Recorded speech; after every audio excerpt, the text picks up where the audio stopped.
Hello viewers, অচেতনতার free coaching চ্যানেলে তোমাদের সকলকে স্বাগত জানাই। আজকের এই ভিডিওটিতে তোমরা যারা কলকাতা বিশ্ববিদ্যালয়ে বিএ ইতিহাস অনার্সের 6 সেমিস্টারে পড়ছো, তোমাদের যে ডিএসসি A3 পেপারটি রয়েছে বাংলাদেশের ইতিহাস, এই পেপারটির একটি গুরুত্বপূর্ণ ইম্পর্টেন্ট প্রশ্ন স্বদেশী আন্দোলনের ধারা।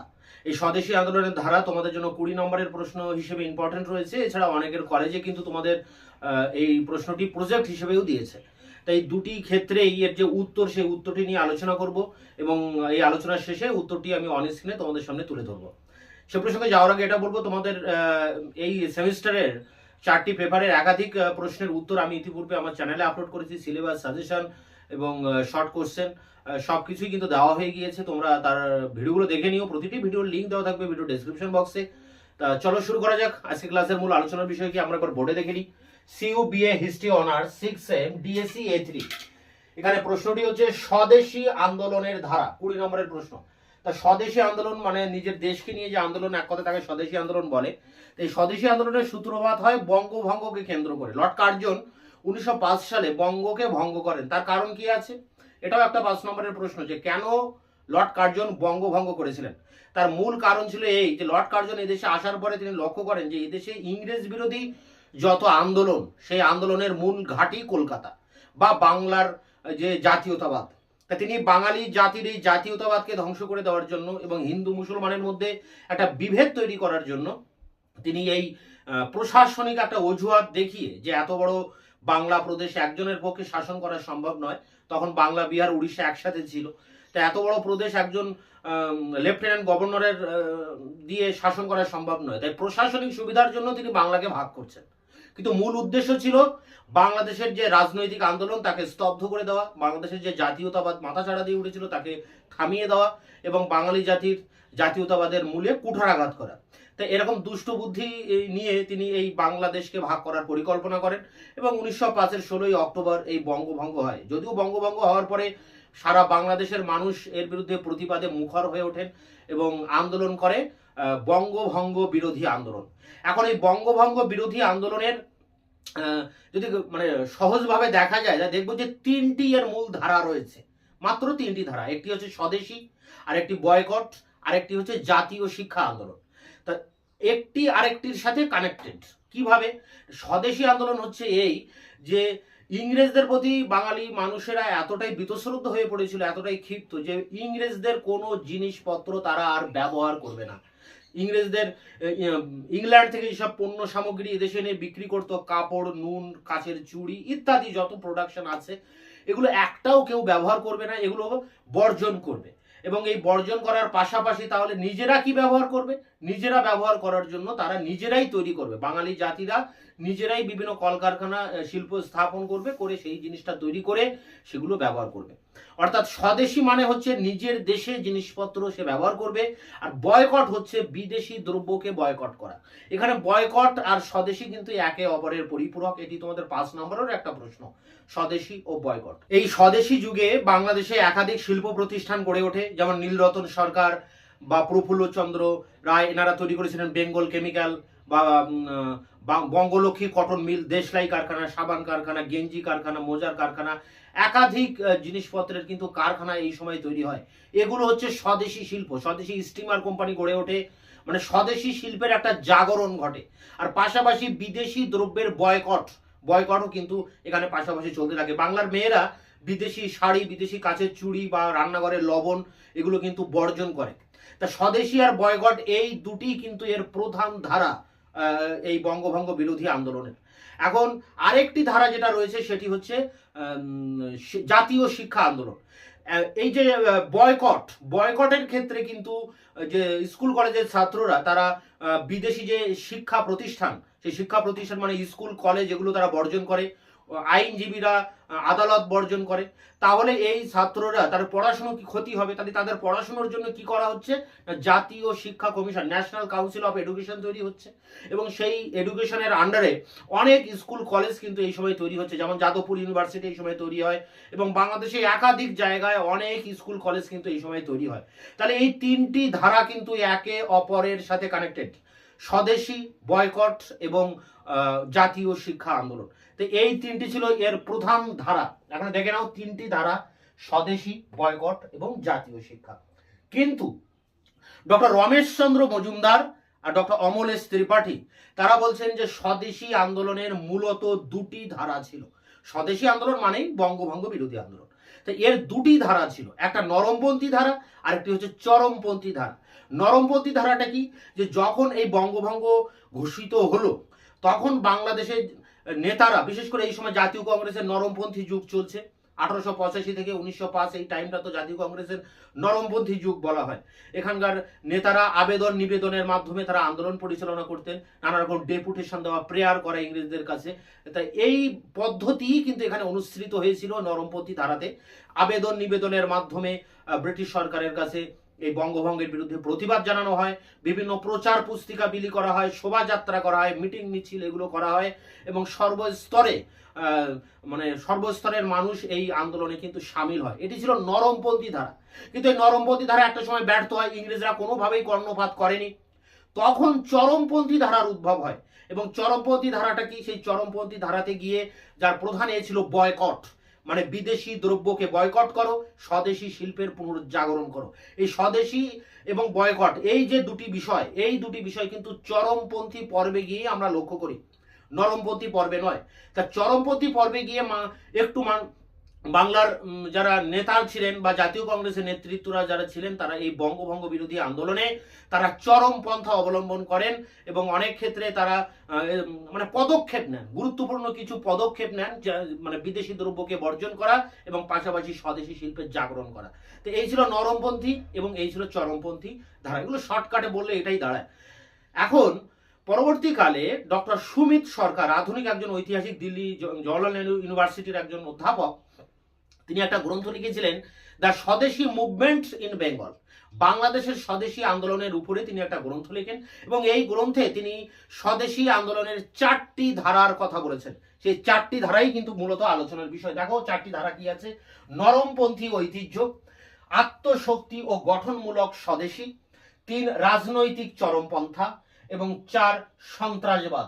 একটার পর একটা, প্রথমে নরমপন্থী আসছে, তখন এটা যখন ব্যর্থ হচ্ছে তখনই আসছে আত্মশক্তি গঠনমূলক, এটি যখন ব্যর্থ হয় তখন রাজনৈতিক চরমপন্থা অবলম্বন করা হচ্ছে, এবং এটাও যখন ব্যর্থ হয় তখন সন্ত্রাসবাদের কিন্তু আশ্রয় নেওয়া হচ্ছে।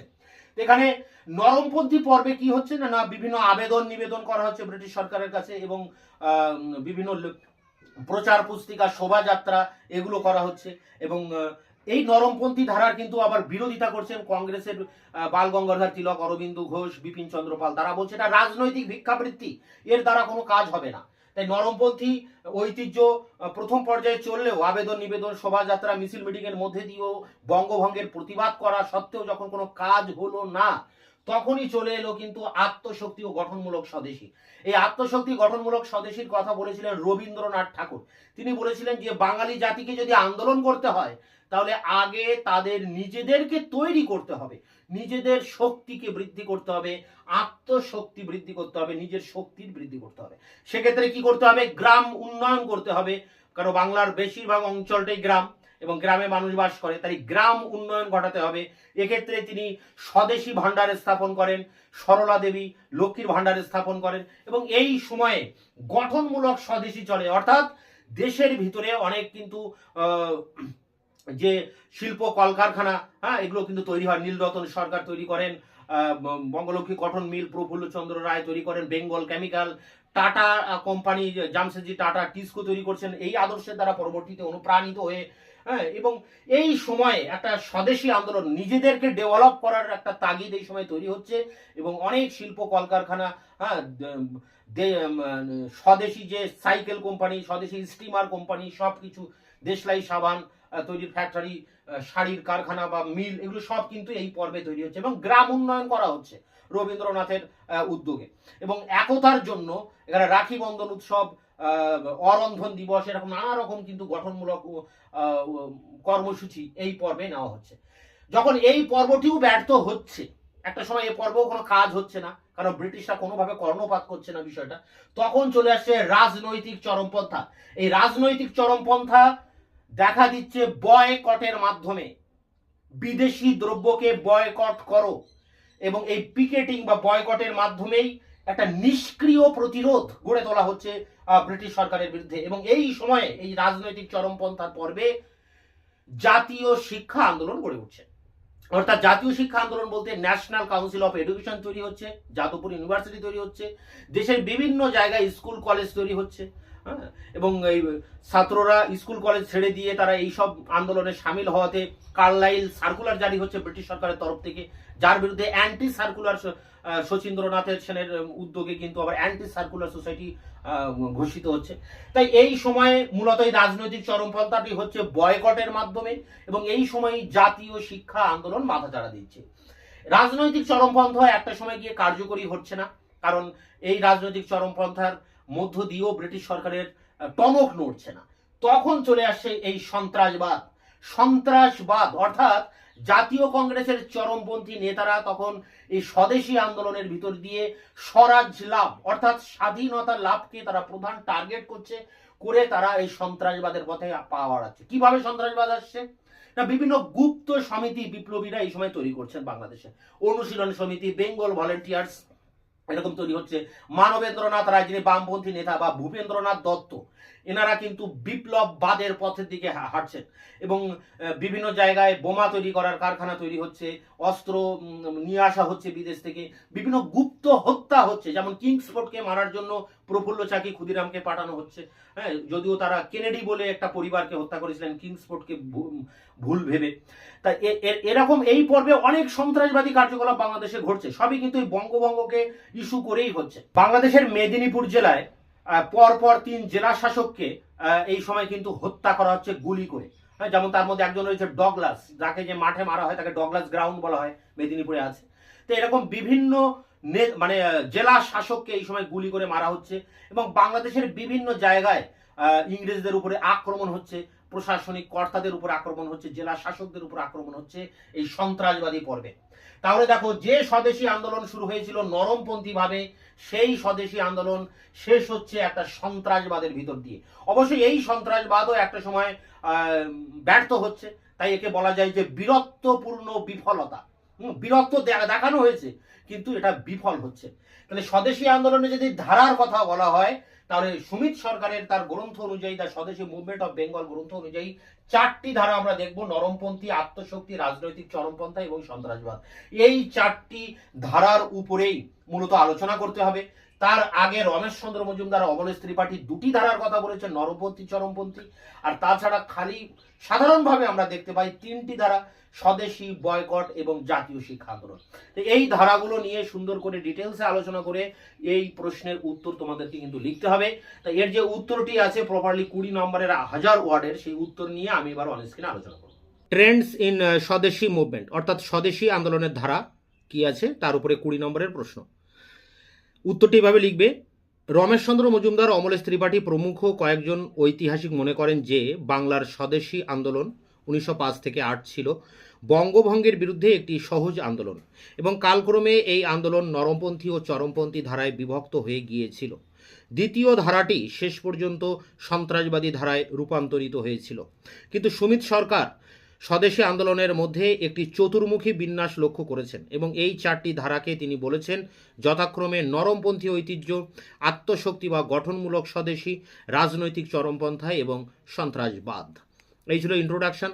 পরের প্যারা দেখো কি বলা হচ্ছে: সুমিত সরকার সতর্ক করে দিয়ে বলেছেন যে স্বদেশী আন্দোলনের বিশ্লেষণে প্রত্যেকটি ধারাকেই একটি বিশিষ্ট প্রবণতা বলে গণ্য করার লোভ হয়, কিন্তু গবেষকের পক্ষে এই লোভ সংবরণ করা প্রয়োজন। পূর্বোক্ত 4টি ধারার মধ্যে সাধারণ যোগসূত্রগুলিকে উপেক্ষা করা যায় না। যেমন বাংলার সমস্ত দেশপ্রেমী 1905 থেকে 8 সময়কালে বঙ্গভঙ্গের বিরোধিতা করেছিলেন, অন্তত কিছুকাল চরমপন্থীদের বয়কট পদ্ধতিকে সমর্থন করেছিলেন, সর্বদাই অর্থনৈতিক স্বদেশীর অনুকূলে মত প্রকাশ করেছিল, জাতীয় শিক্ষা আন্দোলনে অন্তত কিছুটা অংশগ্রহণ করেছিলেন, এবং কাজে না হলেও কথায় অন্তত আত্মশক্তির সম্বন্ধে উচ্ছ্বসিত হয়েছিলেন। তাই সুমিত সরকার বলেছেন যে পূর্বোক্ত 4টি পর্যায় বিচ্ছিন্ন 4টি পরপর সাময়িক পর্যায় ছিল না। সমগ্র স্বদেশী যুগেই 1905 থেকে 8 চারটিকে পাশাপাশি লক্ষ্য করা গিয়েছিল বা দেখা গিয়েছিল। পরের প্যারা দেখো: তবে সুমিত সরকার বলেছেন যে 4টি পর্যায়ের আনুপাতিক গুরুত্ব অনুসারে যথেষ্ট পরিবর্তিত হয়েছিল। যেমন 1905-এর আগে আবেদন নিবেদন ছিল প্রধান পদ্ধতি, 1908-এর পরে সন্ত্রাসবাদ জাতীয় কার্যকলাপের প্রধান বৈশিষ্ট্য ছিল, এবং মধ্যবর্তী সময়ে 1905 থেকে 8 ভারতে প্রথম নিষ্ক্রিয় প্রতিরোধ পদ্ধতির পরীক্ষা করা হয়েছিল। 4টি পর্যায়ের কাঠামোটিকে একটি তাত্ত্বিক মডেল রূপে গ্রহণ করে মনে রাখতে হবে যে পর্যায়গুলির মধ্যে যথেষ্ট আদান প্রদান ছিল এবং সেই সব আদান প্রদানের মাধ্যমেই লজিক বা ডায়নামিক্স প্রকাশিত হয়েছিল। পরের প্যারা দেখো কি বলা হচ্ছে, প্রথম প্রবণতা নরমপন্থী পদ্ধতি যথেষ্ট সুপরিচিত। নরমপন্থীরা ছিলেন ইংরেজ শিক্ষিত এবং নিজ নিজ বৃত্তিতে যথেষ্ট সফল উচ্চস্থানীয় ব্যক্তি। আইসিএস পরীক্ষা ছিল তাদের স্বপ্নের লক্ষ্য এবং ব্রিটিশ অর্থনীতিকে তারা আক্রমণ করেছিলেন শুধুমাত্র নিজেদের স্বার্থ বিরোধী বলে। গোখলে বলেছিলেন যে শিক্ষিত শ্রেণী ছিল জনগণের স্বাভাবিক নেতা। সুরেন্দ্রনাথ বলেছিলেন যে জাতীয় ঐক্যের অর্থ ইংরেজি শিক্ষিতদের ঐক্য। 1897 এর কংগ্রেস সভাপতি শঙ্করন নায়ার ঘোষণা করেছিলেন, আমরা ইংরেজদের মতো জীবন যাপন করি। পরের প্যারায় দেখো, নরমপন্থীরা তাই ইংরেজদের বিবেকের কাছে আবেদন করেছিলেন, অনেকগুলি পুস্তিকা প্রকাশ করেছিলেন, বঙ্গভঙ্গ না করার জন্য যুক্তি দেখিয়েছিলেন এবং কার্জনের বিশ্ববিদ্যালয়ের বিলের বিরুদ্ধে প্রতিবাদ জানিয়েছিলেন। কিন্তু সমস্ত যুক্তি ও প্রতিবাদ সত্ত্বেও বঙ্গভঙ্গ হয়েছিল এবং নরমপন্থীরা বিস্মিত হয়ে গিয়েছিলেন। অথচ রবীন্দ্রনাথ তার বঙ্গ বিভাগ প্রবন্ধে 1904 আগেই লিখেছিলেন যে বঙ্গভঙ্গের কুফল সম্বন্ধে ইংরেজদেরকে বোঝানো যাবে, এর চাইতে হাস্যকর বিষয় আর হয় না। পরের প্যারা দেখো, বঙ্গভঙ্গ রূপায়িত হবার ফলে নরমপন্থীদের বিরুদ্ধে সমালোচনার ঢেউ উঠেছিল এবং তারা বাধ্য হয়ে পুরনো পন্থা পরিহার করে অনেক দ্বিধায় বয়কট নামক অস্ত্রটিকে হাতে তুলে নিয়েছিলেন। সুমিত সরকার দেখিয়েছেন যে নরমপন্থী নেতৃত্ব ছাত্রছাত্রীদের স্কুল কলেজ বয়কট করতে নিষেধ করেছিল, কারণ তাদের বিশ্বাস ছিল যে জাতীয় শিক্ষা চাকরি জোগাড় করতে পারবে না। অথচ নরমপন্থী স্বদেশী মুভমেন্টের গতিকে উপেক্ষা করতে পারেননি এবং তাই সুমিত সরকার মন্তব্য করেছেন যে 1905 থেকে 8 মধ্যে বাংলার নরমপন্থী ইতিহাস reveals in facts a rather pathetic seesaw between hope and frustration. এমনকি 1905 সালের নভেম্বর মাসেও নরমপন্থী নেতৃত্ব বিশ্বাস করেছিল যে ব্রিটেনে অন্তত কিছুটা রাষ্ট্রনায়কত্ব অবশিষ্ট রয়েছে। পরের প্যারা, এবার আত্মশক্তি। এতক্ষণ নরমপন্থী হলো, এবার আত্মশক্তির উপরে দেখো। তিলক, লালা লাজপত রায়, অরবিন্দ ঘোষ নরমপন্থীদের রাজনৈতিক ভিক্ষুক বলে সমালোচনা করেছিলেন। নরমপন্থী রাজনীতিবিদদের আত্ম অবমাননাকর ভূমিকাকে বাধা দেওয়ার জন্য রবীন্দ্রনাথ আত্মশক্তি বা গঠনমূলক স্বদেশীর সপক্ষে আবেদন জানিয়েছিলেন। তিনি চরমপন্থীদের বয়কটকে একটি নেতিবাচক পন্থা বলেছিলেন এবং দাবি করেছিলেন যে বিভিন্ন স্বদেশী উদ্যোগের মাধ্যমে আত্মগঠন করলে ঔপনিবেশিক প্রভুদের অর্থনৈতিক স্বার্থে আঘাত আসবে। এই আত্মশক্তি 1906 থেকে বাংলার আন্দোলনের প্রধান পদ্ধতিরূপে আবির্ভূত হয়েছিল। অনেকগুলি বস্ত্রকল, হস্তচালিত তাঁত, জল পরিবহন প্রতিষ্ঠান, সাবান ও দেশলাইয়ের কারখানা, কাঁচ ও চামড়ার কারখানা স্বদেশী উদ্যোগে স্থাপিত হয়েছিল। রবীন্দ্রনাথ গ্রামের উন্নয়নের উপর জোর দিয়েছিলেন। অন্যদিকে প্রফুল্লচন্দ্র রায়, নীলরতন সরকার ও Jamshedji Tata Bengal Chemical, Bengal Cotton Mill, টিস্কোর মতো বৃহৎ প্রতিষ্ঠান স্থাপন করেছিলেন। পরের প্যারা দেখো, 1905 থেকে 7 মধ্যে স্বদেশী আন্দোলনের তৃতীয় পর্যায়ে অর্থাৎ রাজনৈতিক চরমপন্থার উদ্ভব হয়েছিল। এই পন্থার অস্ত্র ছিল বয়কটের সাহায্যে ব্রিটিশ শাসনের বিরুদ্ধে নিষ্ক্রিয় প্রতিরোধ। তিলক বয়কটকে বহিষ্কারের যোগ্য আখ্যা দিয়ে বলেছিলেন যে একটি ধর্মানুষ্ঠানের মতোই এর সাহায্যে নিজেকে শাস্তি দেওয়া যায়। সুরেন্দ্রনাথ, গোখলে ও অন্যান্য নরমপন্থী নেতারা বয়কটের দুটি তাৎপর্য খুঁজে পেয়েছিলেন। এক, ম্যানচেস্টারের বস্ত্র কলগুলির উপর চাপ সৃষ্টি করা এবং ব্রিটিশ শক্তির সর্বময়তার মায়াকে দূর করা। অরবিন্দ বয়কটের অন্তর্গত করেছিলেন শিক্ষা, আইন, আদালত, পৌরসভা এবং আইনসভাকে। এই সূত্রেই জাতীয় শিক্ষার উদ্ভব হয়েছিল, যা কালক্রমে যাদবপুর বিশ্ববিদ্যালয়ে রূপান্তরিত হয়েছিল। পরের প্যারায় দেখো, কিন্তু আত্মশক্তি, বয়কট ও জাতীয় শিক্ষা বা ব্রিটেনের কাছে আবেদন নিবেদন চরমপন্থীদের মনে কোনো সাড়া জাগায়নি। তাদের একমাত্র লক্ষ্য ছিল স্বদেশী আন্দোলনের মাধ্যমে স্বরাজ অর্জন। অনেকগুলি গুপ্ত সমিতি বাংলা, মহারাষ্ট্র, পাঞ্জাবে আত্মপ্রকাশ করেছিল। সেখানে ব্রিটিশ শক্তির বিরুদ্ধে শারীরিক প্রতিরোধ করার শিক্ষা দেওয়া হতো। অনুশীলন সমিতি ছিল সর্বাপেক্ষা বিখ্যাত এবং এই সমিতির উদ্যোগে মুজাফফরপুরের নিষ্ঠুর বিচারক কিংসফোর্ডকে হত্যা করার পরিকল্পনা করা হয়েছিল। কিন্তু ক্ষুদিরাম বসু, প্রফুল্ল চাকি ভুল করে একটি কেনেডি পরিবারকে হত্যা করায় পরিকল্পনাটি বিফল হয়ে গিয়েছিল। পরের প্যারায় দেখো কি বলা হচ্ছে, অপরদিকে সন্ত্রাসবাদী দেশপ্রেমিকরা মেদিনীপুরে পরপর 3 জন জেলাশাসককে হত্যা করেছিলেন। অরবিন্দ ঘোষ নিজে মানিকতলায় বোমার মামলায় কারারুদ্ধ হন। সুমিত সরকার মন্তব্য করেন যে স্বদেশী আন্দোলন সন্ত্রাসবাদী পর্যায়ে সততা সম্বন্ধে কিছুমাত্র সন্দেহ না থাকলেও স্বীকার করতেই হয় যে এই পর্যায়টি ছিল বীরত্বপূর্ণ বিফলতার পর্যায়। পরের প্যারা, স্বদেশী আন্দোলনের 4টি পর্যায়কে মূল্যায়ন করতে গিয়ে ডক্টর সুমিত সরকার স্বদেশী আন্দোলনের সীমাবদ্ধতাগুলি তুলে ধরেছেন। নরপন্থী পর্যায় ছিল অবাস্তব এবং ক্রমশ তা গঠনমূলক স্বদেশীর মধ্যে মিশে গিয়েছিল।